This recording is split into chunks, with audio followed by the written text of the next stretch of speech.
Wasn't that nostalgic? If it was, you might be getting old. Sorry about that. Or maybe, growing up, you never had current generation consoles and played video games on systems older than yourself.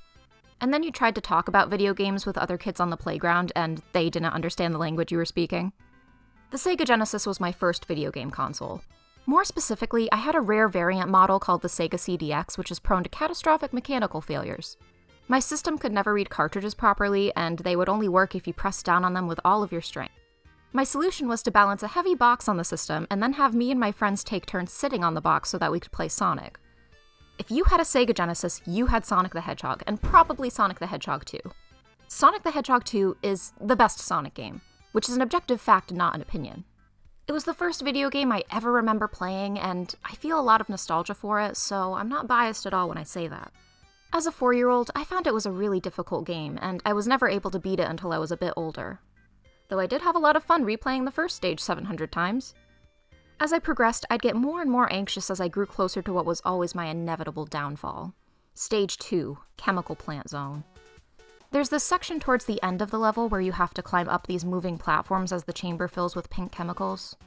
If you don't time your jumps perfectly, you'll get crushed by the platforms, or you'll fall back to the bottom and have less time to get to the surface to breathe. Oh, are you anxious already? Well, this music should calm you down. Also, here's the countdown to your death. And the best part? If you escape the pit, breathe a sigh of relief knowing that whole ordeal is behind you, and continue onward too carelessly, there are 2 chances to fall back into the pit. Right here, you can fall off of this moving platform that's 3 pixels long. Or here, where the floor just says, "F you, bye." I think if Sonic was able to get out of the chemical flood without drowning, there's still gonna be some long-term effects from being fully submerged in that mystery chemical. Another game I had the misfortune of playing as a tiny child was Eco the Dolphin. This is how the game starts out, okay? You're a dolphin. You're thrown into the ocean with no instruction. Your dolphin family is swimming all around you, and you can communicate with them by screaming. You can jump into the air and do flips. It's thrilling. You feel like the dolphin. You become the dolphin. Everything is happy and peaceful. And the game designers are brilliant, okay? They're inside your head. They know exactly what you're gonna do. I'm gonna see how high I can jump! This is what happens when you jump as high as possible.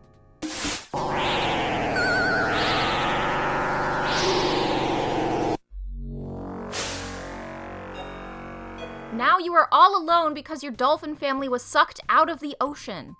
That's a hell of an opener for your dolphin video game, by the way. Going from absolute childlike joy to abject fear and confusion. It's an emotional tower of terror. So, you have to spend the rest of the game trying to save your dolphin family. Guess who was never able to save her dolphin family? Eco is a legitimately scary game. The sound design, controls, and level design work together to make a really atmospheric experience. And that atmosphere is uncomfortable and isolating. A lot of the game is spent getting lost in these dark, deep-sea caverns filled with horrible things like this, and this. Then there's this octopus. This octopus can go f*** himself, seriously. And since you're a stupid dolphin and can't breathe underwater, you constantly have to stop whatever you're doing and backtrack to air pockets so you can breathe. Unlike Sonic, there's no panic-inducing drowning theme, but that's almost worse because you have to remember to look at your air meter and I'm dead. There are no save files for Eco. The game uses a password system, which... Zoomers. Let me explain. Before a level would start, you'd get a password that you can type into the main menu, which transports you to the level instead of starting the whole game over. I had little scraps of notebook paper all around my Genesis with these cryptic codes scribbled on them, and every single one would take me to the same stupid level in Eco the Dolphin I could never beat, so honestly, what was the point of writing it down every time? Since then, I've seen playthroughs of later levels in the game, and I wasn't even close to the actual scary stuff like the sharks and the aliens. Did you just say aliens? Yes, aliens. What happened at the beginning of the game is that the dolphins were abducted by aliens and brought into space. And then Eco has to go to Atlantis to use a time machine so that he can go back and... Did you just say time machine? It's just a weird game all around. Of course, when I sat down to capture footage for this video, I had every intention of experiencing the horror of those final levels for myself. I booted up the game, as a full-grown adult, with the utmost confidence. I pressed the start button like, I'm about to make this 20-year-old dolphin game my bitch. I'm about to avenge my childhood self like, I couldn't beat it. I can't beat Eco the Dolphin. The game wasn't just difficult because I was a little kid, it is just straight up unforgiving. I'll probably revisit it in the future because I want to get some closure on this part of my life, but for now, I've been bested by a virtual dolphin. Alright, I saved the worst for last. Pac-Man 2, The New Adventures. Where to begin?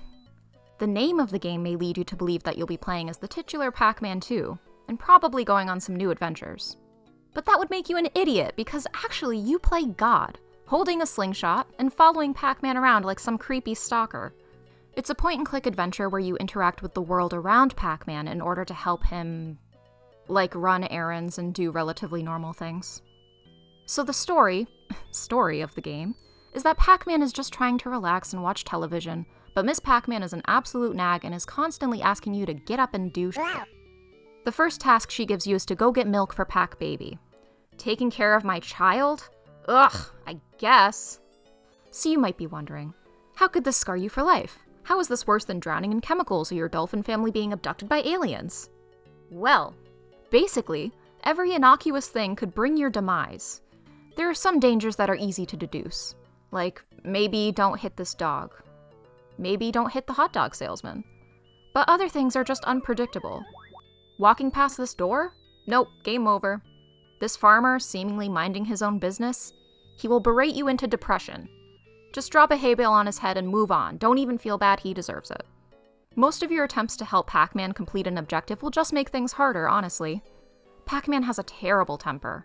Happiness and contentment are so fleeting, and once he's in a pissy mood, it's incredibly difficult to make him feel better. It's much easier for him to cooperate with what you're trying to do when he's in a good mood, so you have to find things that'll make him happy. As a kid, it really upset me when I couldn't help Pac-Man feel better. Look at this emotion, Jesus! Pac-Man is so cute. Look at him. I love him. I just want him to be happy. I just want you to be happy! Okay, hit the crow, get the bottle, milk the cow. It was a veritable quest, but we finished our first mission. Alright, Pac-Baby, here's your unpasteurized milk, straight from the udder. For the second mission, you take a ropeway up a mountain, ride a minecart, hang glide through a rock slide, and fight some ghosts so that you can pick a single flower to give to the neighbor girl for her birthday. Pac-Man just prefers to do everything the hard way. Can we just buy something at the market? Do you want to know what happens after that? I don't even know, because every time I finished the second mission, I was emotionally exhausted and had no desire to continue. And that's kind of how I felt replaying it just now, so I still don't know. We know Pac-Man is in Smash now, so he's at least doing a little better these days. I made a video! It only took forever. I have excuses. Some of them are legitimate, but most of them are me not understanding how to use a computer. My roommate in college was a computer science major, and she had to rescue me from many, many terrible things. I tried to pirate my textbooks one year, and I downloaded a browser hijacker, and she had to help me. That was not good, and she wasn't very happy with me.